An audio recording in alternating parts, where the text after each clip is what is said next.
Living generously signals 2 Corinthians urges us to live lives marked by giving compassion and open-heartedness towards others.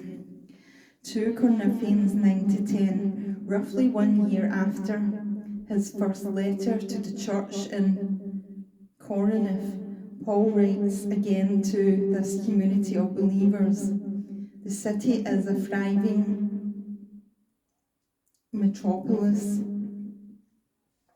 bustling with the likes of traders and philosophers and adorned with opulent temples, noisy agoras and lavish public baths, all reflecting Corinth's economic prosperity and diverse population. Amidst this backdrop, an early Christian community is growing rapidly. Paul addresses a letter to them, posing a challenging question amidst their opulent surroundings. What does it mean to live generously?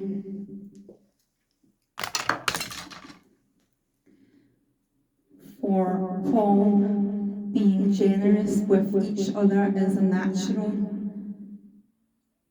outgrowth of God's generosity with us. For God is the one who provides seed for the farmer and then bread to eat. He writes in 2 Corinthians 9:10, in the same way he will provide and increase your resources and then produce a great harvest of generosity in you.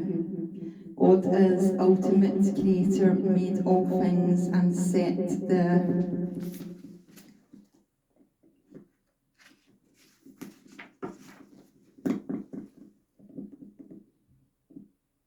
world into motion. We are but a small part of the vastness of creation, and every resource or possession we have is a blessing from the Lord. Therefore, as an act of gratitude for God's faithfulness, we give because God first gives to us. Paul urges the Corinthians, and by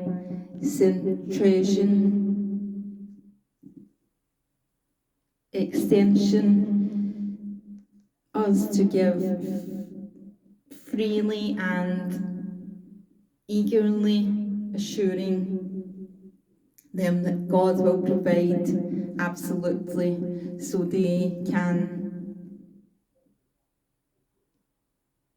continue to share with others.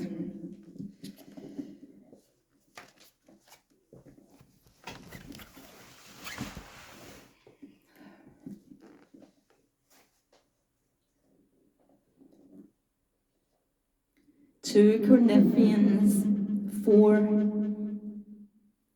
emphasizes that giving is about the spirit behind our action, not just the amount we give. When we choose to give without reservation or expectation, we deepen our connection to the community. We remember our shared purpose. Exodus 25 offers a vivid example of this. The people come together,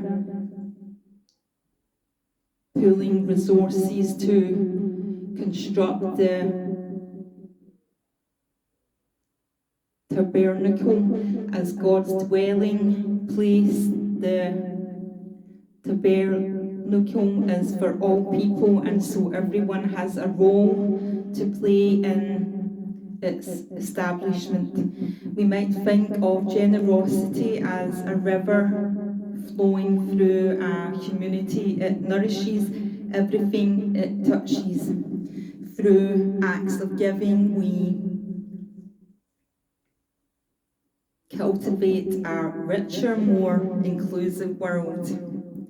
The call to live generously is likewise reflected in the words of John the Baptist.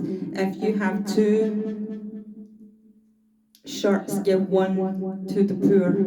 If you have food, share it with those who are hungry. Paul asserts that this sharing of resources has beautiful benefits. So 2 good things will result from this ministry of giving. The needs of the believers in Jerusalem will be met, and they will joyfully express their thanks to God. As a result of your ministry, they will give glory to God for your generosity to them, and to all believers will prove that you are obedient to the good news of Christ. Let this idea of cheerful giving inspire us today. Each act of generosity, no matter how small, is a step towards a more supportive and connected community. Let us remember every seed we plant was provided to us by our loving Creator. We are not merely giving away resources, but giving thanks for these blessings and bringing birth a more beautiful world forth. Now let's reflect. We have some questions. How are we using your own resources to impact your community positively? Can we repurpose any resources and better support and benefit those around us? Beyond financial contributions, what skills, talents and resources can you offer to support those in need, such as volunteering or organising community support activities? What does generosity mean to you, and who exemplifies Christian charity in your life? Which aspects of their giving resonate most with you and align with Paul's description of generosity in 2 Corinthians? God of generosity, thank you for the blessings you provide us to all of us. Teach us to give cheerfully, celebrating those around us. All glory be yours. Amen.